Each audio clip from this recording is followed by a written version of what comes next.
안녕하세요. 하루 필수 말씀 충전 하필 큐티 조종환입니다. 오늘 함께 나눌 하나님 말씀은 요한복음 16장 25절에서 33절까지 말씀입니다. 지금까지는 이런 것들을 내가 너희에게 비유로 말하였다 라고 예수님께서 말씀하시거든요. 그러니까 아직 이 모든 것들에 대해서 실제적으로 경험적으로 가르쳐 주시는 일들은 아니었다라고 그렇게 말씀하십니다. 다시는 내가 비유로 말하지 않고 아버지에 대해서 분명하게 말해줄 때가 올 것이다. 이 때라고 하는 건 우리가 이제 계속 이 요한복음이 강조하고 있는 때를 살펴봤을 때에 십자가의 죽음과 부활이라고 하는 걸 우리가 알 수 있죠. 그러니까 예수님의 십자가와 부활이 있어야만이 이 비유가 아닌 실제적인 경험으로서의 이 하나님에 대해 알 수 있게 되는 거예요.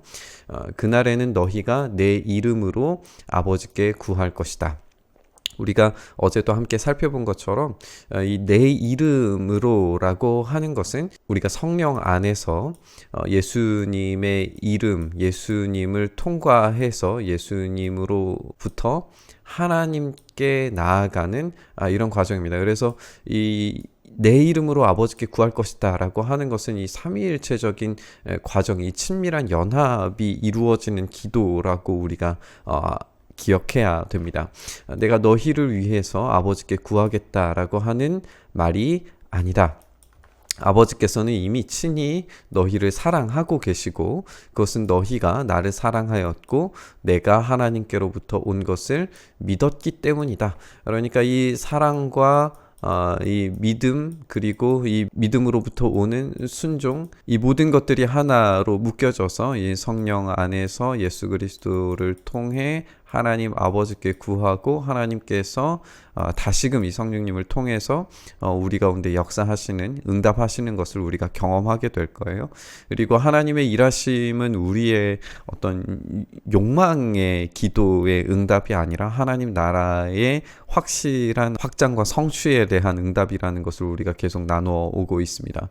그렇기 때문에 나는 아버지에게서 나와서 세상에 오셨지만 이제 세상을 떠나서 아버지께로 가시게 됩니다. 그리고 이 세상을 떠나서 아버지께로 가는 것은 어두움을 이기고 빛으로서 오신 그 예수 그리스도를 확실하게 보여주는 것이기 때문에 그 성령 안에서 모든 것이 분명하게 밝혀지게 될 겁니다.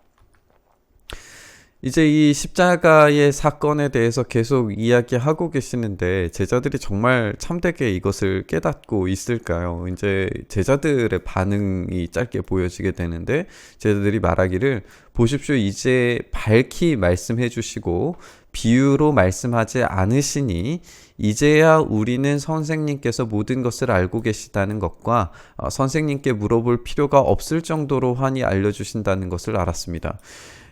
이 말을 좀 잘 읽어보면 지금 제자들은 아직도 여전히 모르고 있다는 걸 우리가 알게 돼요. 왜냐하면 아직 그 때가 오지 않았거든요. 예수님의 그 십자가와 부활의 사건이 아직 오지 않았습니다. 모든 것이 다 성취되지 않은 때예요. 그 때가 오면 비유가 아니라 이제 모든 것이 확실하게 보여질 것이다라고 그렇게 말씀하신 건데 제자들은 너무 성급하게 이미 밝히 말씀해 주셨고 비유로 말씀하지 않으셨다라고 단정 지어버립니다. 그리고 선생님께서 모든 것을 알고 계시다는 것과 선생님께 물어볼 필요가 없을 정도로 환하게 알려주시는 것 이것은 이제 성령님을 통하여서 더욱 확실하게 알려주시리라는 걸 우리가 계속 이제 예수님께서 말씀하고 계시는 걸 우리가 알고 있는데 아직도 제자들은 이 성령님에 대한 필요성과 성령님이 오실 것에 대해서 이해하지 못하고 있어요. 그들은 너무 성급하게 단정적으로 아주 확고한 그런 믿음을 가지고 있는 것처럼 자신들을 포장하고 있는 걸 우리가 알 수가 있습니다. 이것으로 우리는 선생님이 하나님께로부터 오신 것을 믿습니다. 아직도 여전히 제자들에게는 예수님이 선생님의 수준인 거예요. 예수님께서 대답을 하십니다. 이제는 너희가 믿느냐? 이 믿느냐라고 하는 질문은 너희가 진짜 잘 믿고 있구나 라고 하는 그런 차원이 아니라 이런 반어적인 물음입니다. 너희가 진짜 믿고 있는 거 맞니? 정말 참된 믿음을 가지고 있는 거 맞니?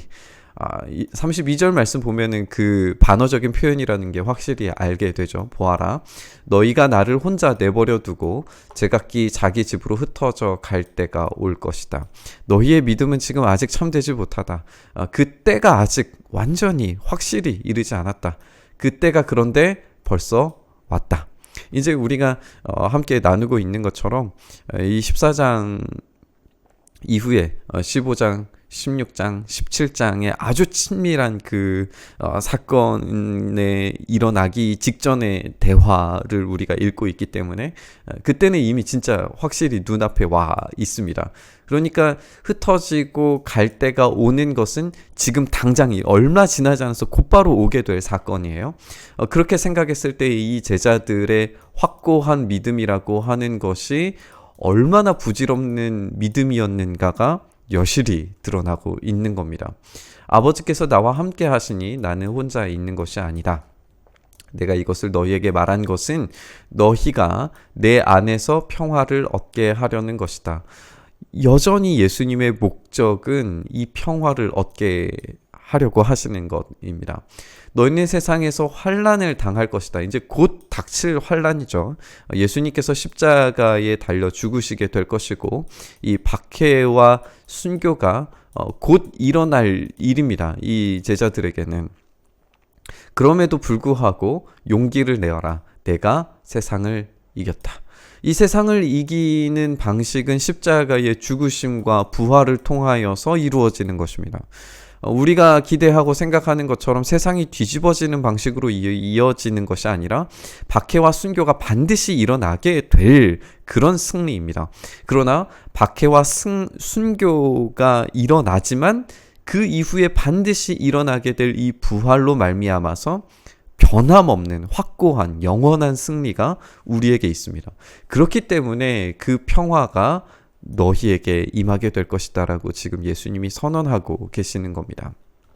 우리가 이 부활을 좀 깊이 묵상해 봤으면 좋겠습니다. 우리는 예수님의 질문을 깊이 생각해 봐야 됩니다. 우리는 진짜 믿고 있는지 말입니다. 우리의 믿음이 우리의 한계에 갇혀서 주님이 주실 어떤 확고하고 확실한 변화와 확장과 부활의 삶이 우리에게 주어진다는 사실을 믿고 있는지 우리가 좀 질문해 봐야 됩니다. 만약에 그게 아니라면 오늘 제자들의 반응과 마찬가지의 믿음과 깨달음을 말할 수 있을지도 모릅니다. 십자가의 부활을 이 지식적인 차원에서 알고 지식적인 차원에서 경험하고 세상을 이기면서 평안을 주시는 그 확고한 진리에 서는 것이 아니라 아는 차원에 우리가 머무를 수도 있다는 사실을 우리가 좀 기억해 봤으면 좋겠습니다. 예수님께서 그 십자가에서 죽으시고 승리하시는 방식으로 우리 가운데에서 그 평화와 승리를 주신다면, 그리고 성령을 통하여서 계속해서 지속적으로 그 승리를 우리에게 확고한 열매 맺음으로 보여주신다면, 지금 우리의 삶에 놓여진 문제와 아픔과 고통에 대해서 지금 우리의 반응으로는 참된 믿음이라고 볼 수 없을지 모르겠습니다. 오늘 본문 묵상하면서 이 참된 부활의 능력이 우리 안에서 경험되기를 위해서 기도했으면 좋겠습니다. 이 부활의 능력은 예수님과 연합한 우리에게 반드시 열매 맺게 될 사실입니다. 제자들이 단지 지식적으로 아는 차원에서 경험될 그런 사실이 아니라 참된 진리로 열매 맺어져야 합니다. 우리가 이 한계를 가진 믿음을 돌파하고 참된 믿음에 서게 해달라고 우리가 이 말씀 묵상했으면 좋겠습니다. 그래서 이 부활의 능력이 오늘 하루 우리의 삶에서 온전히 경험되는 삶 살게 해달라고 간절히 구하면서 기도의 자리로 함께 나아가시죠. 주님, 그렇습니다. 우리는 여전히 지식적인 차원에서, 아는 차원에서 믿는다라고 우리 자신을 스스로 그렇게 속이며 믿음에 대해서 잘못된 방식과 알을 가지고 있는지 모르겠습니다. 주님, 이런 우리를 불쌍히 여겨주셔서 성령님 우리 가운데 임재하셔서 성령님 안에서 예수 그리스도를 통해 하나님께서 우리에게 제공하시는 이 영원의 삶, 이 부활의 삶, 능력의 삶을 온전히 추구하는 우리의 인생 될 수 있도록 주님 역사하여 주시옵소서. 그렇게 성령님 안에서 우리가 열매 맺는 이 부활의 놀라운 능력을 경험하는 우리의 삶 될 수 있도록 주여 역사하여 주시옵소서. 그 담대함을, 그 승리를 우리에게 허락해 주시기를 간절히 소망하며 우리 주님 예수 그리스도의 이름으로 기도드리옵나이다. 아멘.